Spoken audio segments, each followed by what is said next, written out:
এক নম্বর যে তওবা এবং ইস্তেগফার করা, বেশি বেশি ইস্তেগফার করা। সূরা আনফালের 33 নম্বর আয়াত আল্লাহ তাআলা ইরশাদ করেন, ওমা কান আল্লাহু মুআদ্দিবাহুম ওয়া হুম ইস্তাগফিরুন। বান্দারা যতক্ষণ পর্যন্ত ইস্তেগফার করবে আল্লাহ তাআলা তাদেরকে আযাব দিবেন না। 2, সকল প্রকার পাপ কর্ম থেকে খাঁটি দিলে তওবা করা। কারণ সূরা হুদের 3 নম্বর আয়াত আল্লাহ তাআলা ইরশাদ করেন, ওয়া আনিস্তাগফিরু রাব্বাকুম সুম্মা তুবু ইলাইহি ইউরসিলিস সামা আলাইকুম মিদরারা। তোমরা সবাই ইস্তেগফার করো এবং খাঁটি দিলে তওবা করো, তাহলে তিনি তোমাদের উপর মুষলধারে বৃষ্টি বর্ষণ করবেন, তোমাদের শক্তির সাথে গায়বী শক্তিকে যুক্ত করে দিবেন। 3 নম্বরে আমলে সালেহ তথা নেক আমল করা। নেক আমলের মাধ্যমে এ সকল গজব থেকে বাঁচা সম্ভব।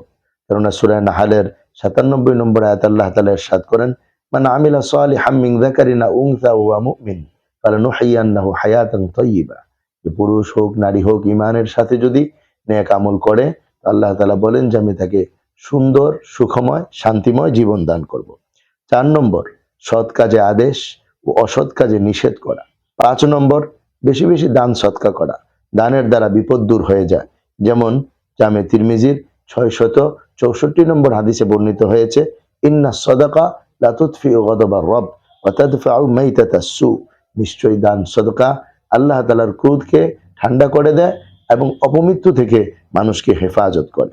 7 নম্বর আল্লাহ তাআলার সন্তুষ্টির জন্য একে অপরকে মুসলমান পরস্পরে মহব্বত রাখা। 8 নম্বর শেষ রাত্রে দোয়া ও কান্নাকাটি করা। এই 3টি বিষয় বাইহাকী শুআবুল ঈমানের মধ্যে একটি হাদিস এসেছে, 2946 নম্বরে বর্ণিত হয়েছে। 9 নম্বর প্রতিবেশীদেরকে ইলম আমল শিক্ষা দেওয়া। এটা অত্যন্ত গুরুত্বপূর্ণ বিষয়। এটাও আজ আমাদের মধ্যে একেবারেই পরিত্যক্ত হয়ে পড়েছে। 10 নম্বর বেশি বেশি দরুদ শরীফ পাঠ করা। কারণ হাদিস শরীফের মধ্যে বর্ণিত হয়েছে, সহিহ মুসলিম 408 নম্বর হাদিস, আল্লাহ নবী বলেন, মান সাল্লা আলাইয়া মাররাতান সাল্লাল্লাহু আলাইহি আশরা। কেউ যদি আমার উপরে একবার দরুদ শরীফ পড়ে, আল্লাহ তাআলা তার উপর 10 বার দরুদ শরীফ পড়বে, তাহলে তো তার উপর আযাব আসতে পারে না। এজন্য এই কাজগুলো যদি আমরা করি, তো ইনশাআল্লাহ আমরা ঘূর্ণিঝড় হোক, ভয়ঙ্কর ভূমিকম্প হোক, অর্থাৎ সকল ধরনের দুর্যোগ দুর্ঘটনা থেকে বেঁচে থাকতে পারবো ইনশাআল্লাহ। সর্বশেষ কুরআনুল কারীমের একটি আয়াত বলে আমি কথা শেষ করছি। আল্লাহ তাআলা ইরশাদ করেন, মা ইয়াফআলুল্লাহু বিআযাবিকুম ইন শাকারতুম ওয়া আমানতুম ওয়া কানা আল্লাহু শাকিরান আলিমা। তোমরা যদি শুকর আদায় করো, ঈমানের উপর প্রতিষ্ঠিত থাকো, তাহলে আল্লাহ তাআলা তোমাদেরকে আযাব দিয়ে কি লাভ? আল্লাহ তাআলা আযাব দেওয়ার কোনো প্রয়োজন নাই। আল্লাহ তাআলা মূল্যায়নকারী এবং আল্লাহ তাআলা এই মূল্যদানকারী এবং সর্বজ্ঞ। এজন্য ভূমিকম্প হোক অথবা যে কোনো বড় ধরনের দুর্ঘটনা ঘটুক, এ থেকে বাঁচার জন্য আমরা এই আমলগুলো করব ইনশাআল্লাহ। এবং একটি দোয়া পাঠ করতে পারি, আল্লাহুম্মা ইন্নী আউযু বিআজমাতিকা আন উগতালা মিন তাহতি।